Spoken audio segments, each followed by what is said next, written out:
That's really rich. I didn't know women not to complain 50 years ago. That's funny. We've always been hold on a second. Why are suicide rates going up more for women? I think that Forget complaining. Materially, women are killing themselves more. Why is that? I think that even if both men and women have become unhappier, men's suicide rates have risen as well, and that's also been exponential. Can you at least concede that feminism offers only one potential explanation? There could be also other explanations. Of course, obviously, but feminism is the glaring thing in front of us, where we have fertility rates down, we have marriage rates down, we have unhappiness up, and we did something in the 1960s out of the universities of Brady Friedan and Gloria Steinem and all these feminists that basically said, you're trapped in a home, go get a job, freeze your eggs, take birth control, and all of a sudden women are way unhappier than they were 40 years ago. And I just have to ask the question, why is that? Is it working? And maybe there are biological differences between men and women that we should respect, and that deep down a lot of women want to get married and have children. In fact, we should applaud it, and we should support it, and we should say it means nothing if you're gonna go be a CEO of some shoe company or be some banker in London. All right, guys, this one right here. Charlie Kirk takes a question from a self-declared feminist at Cambridge, and what started off as a calm, what's your definition of a woman, snowballs into a full-blown gender identity spiral. She tries to sound academic, but the moment he asks if a woman can have a prostate, the logic train completely derails. Let's roll the clip, but watch closely, because halfway through, she ends up defending things that sound so confusing that she even starts checking her phone.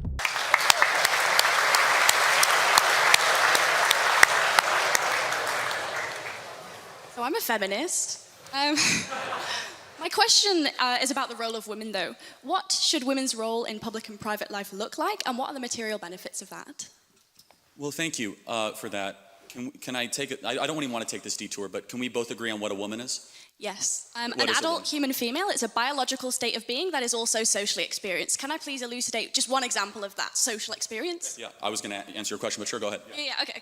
So let's say you're a member of a tribe, and that in that tribe, you have the biological female anatomy, and in order to become a woman in that tribe, you have to also get a tattoo. That's a social experience that's mapped onto biological reality. So can a woman have a prostate?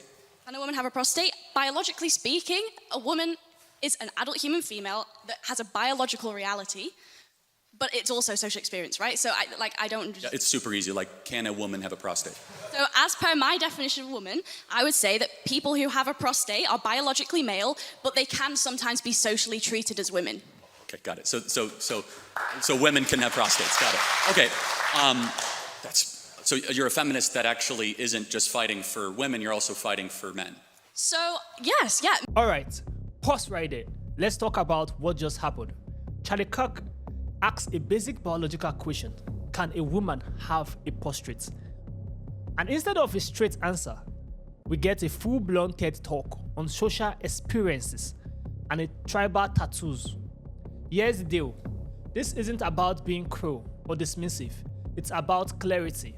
Because if we can't even agree on what a woman is, how are we supposed to build laws, policies, or even basic conversation around that? And honestly, when your definition of woman includes men with prostrates, it's not feminism anymore. It's mental gymnastics. Let's keep going. It gets better. Men also experience harms from patriarchy, but I argue... We're talking about the same feminism, though, just make sure. Yeah, sure, go ahead. So men also experience harm from patriarchal domination, but I would argue that those harms come from that system of domination itself. In the same way, for example, this isn't a threat, but if I reached across and punched you in the face, then my hand might hurt, right? So are we understanding that there are patterns of power? So I would also fight for the rights of men as a feminist, just as I would fight for the rights of women. Sure. Do you think women are happier than they were 40 years ago? I think I would have a few responses to that. I think that women report more stress and dissatisfaction today because, not because they have more rights or because of feminism, but because they're under dual pressure to both excel professionally and also because of the domestic labor in homes that is structured around outdated expectations. So, for example, studies like the OECD's Better Life Index show that women's life expectancy, education levels, professional achievements have risen in countries with higher gender inequality. So I would argue that what you're calling unhappiness is actually visibility, because now we hear women expressing dissatisfaction, whereas in the 50s, we prescribed them Valium and we lobotomized. Yeah.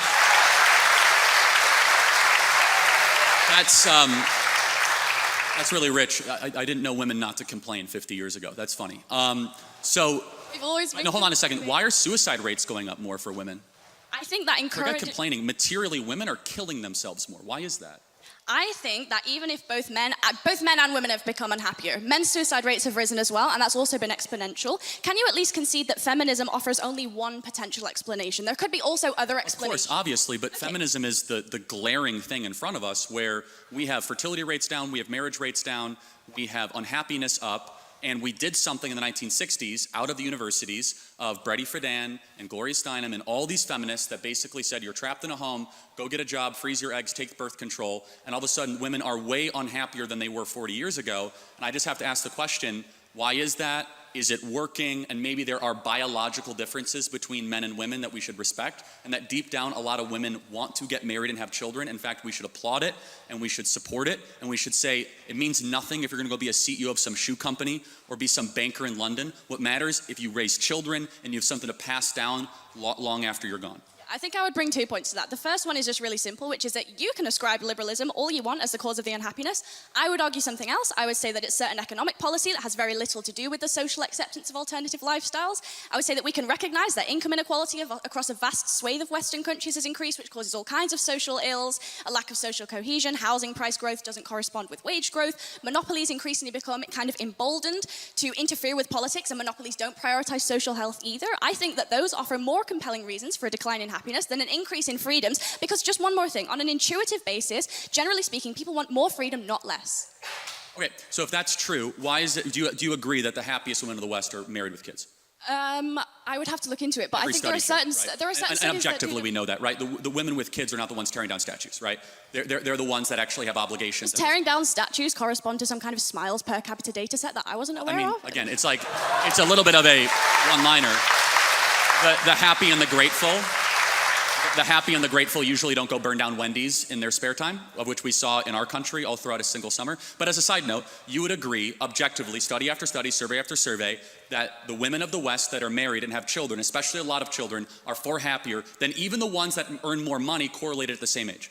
So I also don't think that happiness is a very good metric, and neither do you, because you think gay people shouldn't just pursue happiness by being gay. They have other moralistic considerations to be making. So I don't think smiles per capita is a particularly convincing way to measure whether or not we should encourage women to be autonomous. I think we should maximize agency within a fair system that has reasonable parameters because it's expedient, it's good for the economy, it's logical, it's the moral thing, because if we can't prove the material harms, we shouldn't discourage it. And also self-reported studies is a really flawed way to do psychology. It's the week before my university exams right now, and I'm standing here explaining the basic methodology behind survey collection in sociology, which you don't even think is a real subject, to Charlie Kirk. Pause again. Now, here's where things really flip. Charlie's pointing out the declining happiness rates in Western women, and instead of addressing that, she brings up Palestinian kids and Wendy's being burned down. Like, what are we even talking about anymore? This is what happens when activism becomes about sounding smart instead of making sense.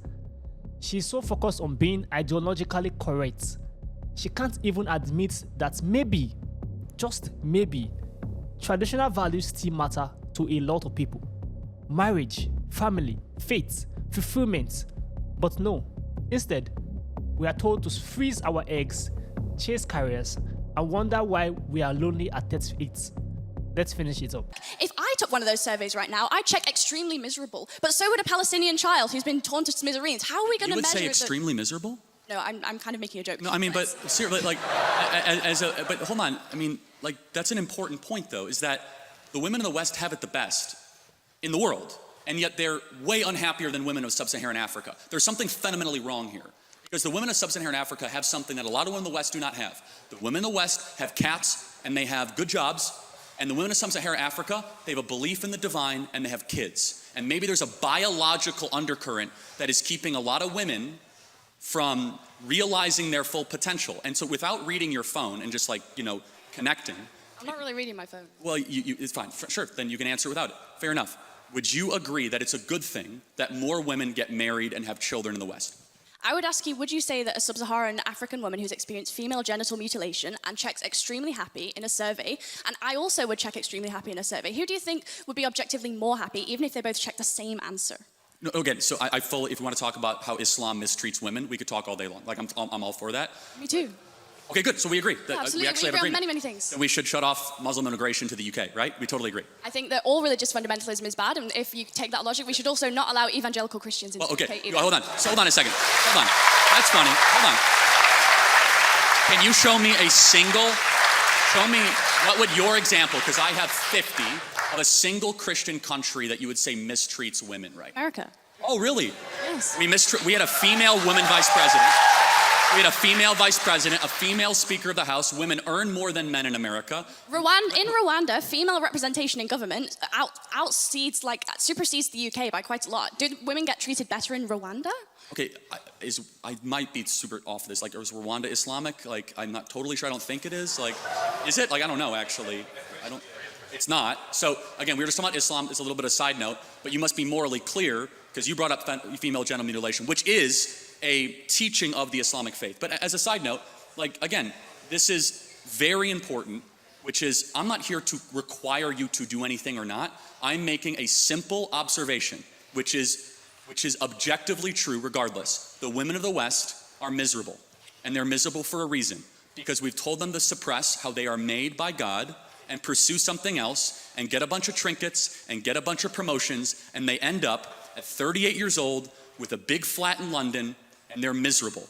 And we should tell them to stop freezing their eggs and start finding their partner earlier and have lots of babies. Yeah, okay, I think I'd bring two just final points to this. First one is just really intuitive, right? Which is that if you actually care about women's happiness, then the solution is to structurally support them. That means universal childcare, shared legally enforceable parental leave, and in Nordic countries where women have high workforce participation and also some state support, they report higher life satisfaction than in more conservative countries, including America. So if your metric is happiness, just use satisfaction surveys. You just told me they're BS. So are satisfaction surveys bullshit or not? Because you told me they're bullshit. Do you acknowledge satisfaction surveys or not?